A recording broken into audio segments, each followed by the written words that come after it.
people sending in questions about what to do or how to prepare your trailer for a long trip or any trip. Well, I like to be proactive. I like to be ahead of the game when it comes to trailer maintenance. Knowledge is power, and knowing what to look for in your trailer is the number one thing that you'll need or want to do before you head out on the road. Now, the first thing I always take in consideration is my horse's safety. The floors of your trailer. I like to always inspect or know what my floors are like. If you have wooden floors, pull the mats up. Check the condition of the wood. A lot of times there's preservatives and things you can put on the wood to help keep it in good shape in the meantime. But at least several times a year, pull your mats up, clean the back of that trailer out to check your floors. If you have an aluminum trailer, also aluminum can corrode over time. Manure and urine is the acid, and it will eat away at the aluminum as well as wood. One thing I like to do a lot is I like to use baking soda. Baking soda is your friend. Put baking soda down underneath the floors or underneath the mats in between the floor, help absorb the urine, help to neutralize the acids. The other thing I like to do is on top of my mats, I'll put baking soda. Now you can also infuse the baking soda with some essential oils. That'll help give the back of the trailer a nice smell.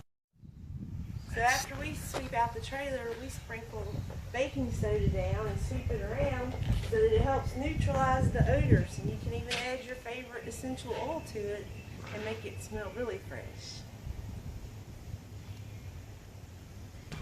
The next thing, it's probably overlooked a lot, is the trailer axles. The axles and the bearings. You should have your axles, the bearings in your axles, lubricated, that's taken out and repacked once a year as a minimum. As much as we travel, I do it 2 to sometimes 3 times a year. Now a lot of these axles have what's called bearing buddies. Maybe in another episode what we'll do is actually show you how to lubricate a bearing buddy. It's really easy, anybody can do it, but there is a specific way to do it. So check your axles, know when the last time your bearings have been repacked, and check the seals. What happens, the worst thing that can happen to you is that you're on your way somewhere, you're going, your axle has a problem, you burn a bearing out, now you're stuck on the side of the road with your horses and trying to get parts, and that just will ruin your whole trip. So know when the last time your bearings are repacked. The other thing is your tires. Trailer tires don't see the wear that your regular car tires do. But all tires have a build date stamped into the side of it.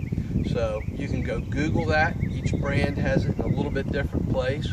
But you can go Google it, look on the side of your tire, see what date it was, when it was manufactured.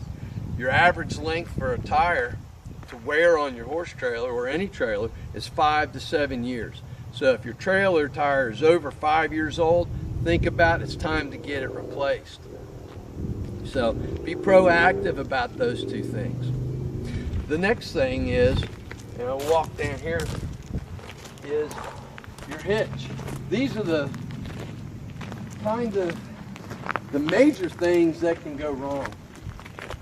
Know what kind of hitch you have and always check it. Make sure there's no cracks around the hitch, or if you're pulling a tag along, a lot of times your ball hitch will crack in this area. Check your hitch, make sure it works, everything is moving. Familiarize yourself with that. The next thing is grease. Use grease on your ball, on your trailer ball. The metal to metal wear will begin to wear out your trailer and your trailer ball, and then cause that to fail. And just put a dab of grease on the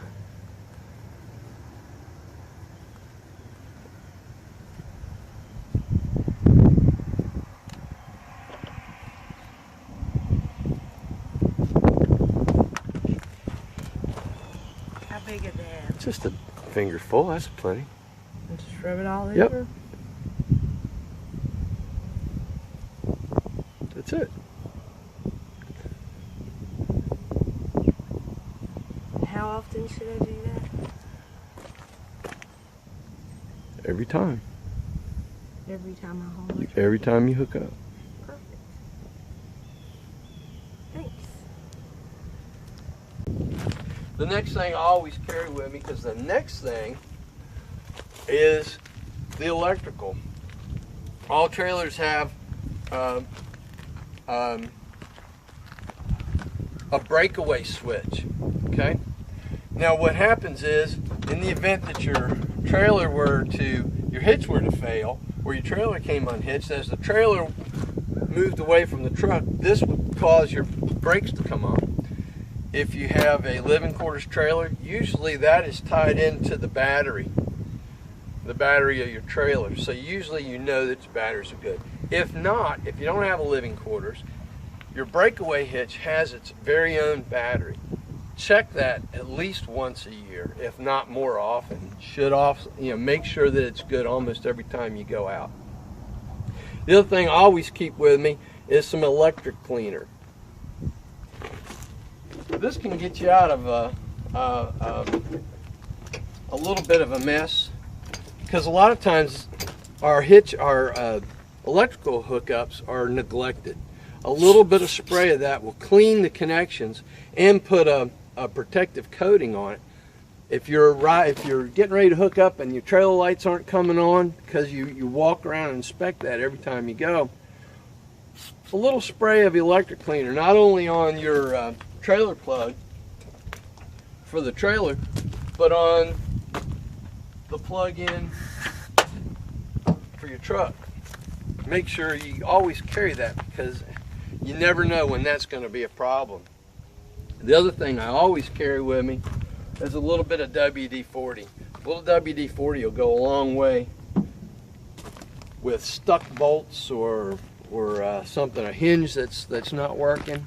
But those are the kind of things I like to do and carry, or just know what's going on and with my trailer before I go on a long trip. So I hope this helps. Thanks.